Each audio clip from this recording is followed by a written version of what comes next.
I have always enjoyed writing horror stories. It was a way to channel my dark thoughts, craft twisted scenarios, and see how far I could push my readers' fears. I would post them on Reddit, building a small following. Fans who loved the creepy characters I invented. People with subtle but disturbing quirks.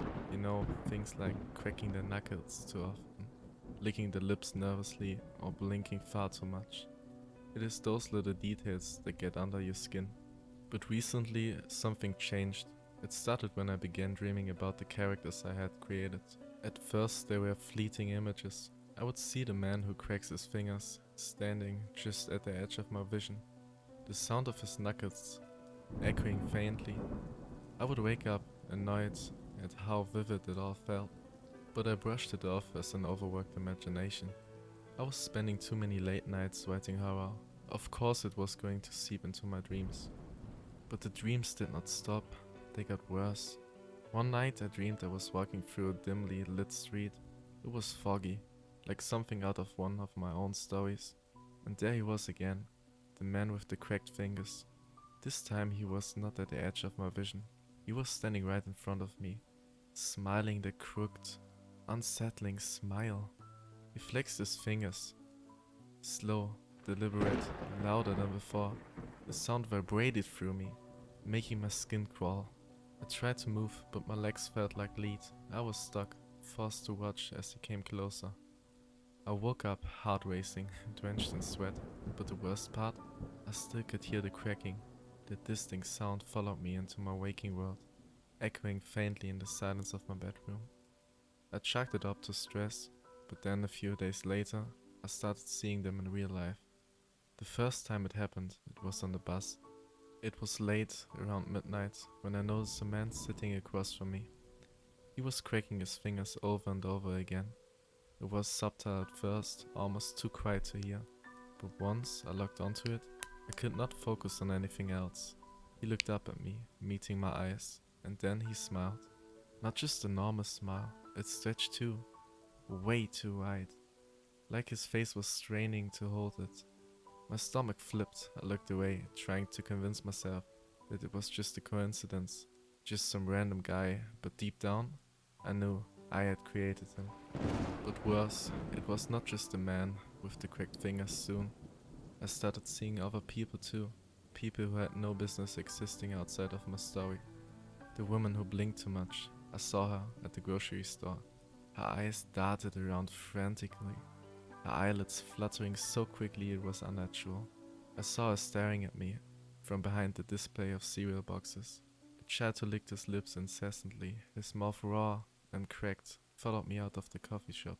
Always smiling, always staring. They were everywhere I looked. I became paranoid. Every time I left my apartment, I would see one of them. They were not always close. Sometimes they would be across the street or in a crowd, just watching, waiting. But they were always there, like shadows I could not escape. It got to the point where I could not tell the difference between real people and the characters I had created. I stopped leaving my apartment, stopped writing. It felt like the walls were closing in, like they were getting closer and closer, invading every part of my life. But the worst part, the part that made me realize I was truly losing my grip, was the night I woke up and found the note on my desk I had not written. It was just 3 words, squared in handwriting, that looked eerily familiar. I see you. I threw the note away, trying to pretend it was not real. But that night, I had the dream again. This time it was worse. I was back on the foggy street. But now all of them were there. The man with the cracked fingers, the blinking woman, the lip-licking kid, and countless others I had written about over the years. They were all standing in the fog, watching me. Their eyes followed my every movement.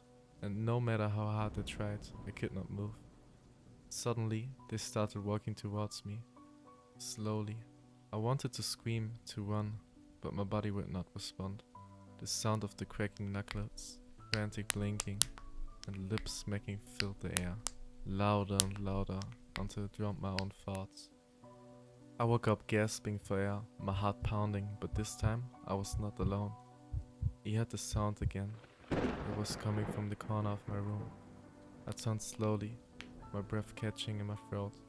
There he was, the man with the cracked fingers, standing in the corner, half hidden behind the shadows. His smile was wider than ever, stretching impossibly across his face. I blinked and he was gone, but I knew, then and there, that they were not just in my dreams anymore. They had crossed over, somehow, and they were not going to stop until they had me. I do not know how much time I have left as I write this. I can hear them again. The cracking of knuckles, the frantic blinking, the soft red sound of the lips being licked. They are getting closer. I thought I was the creator, but now I know the truth. They have been there all along, waiting for me. And now that they've found me, they will not stop. I think they are coming for me.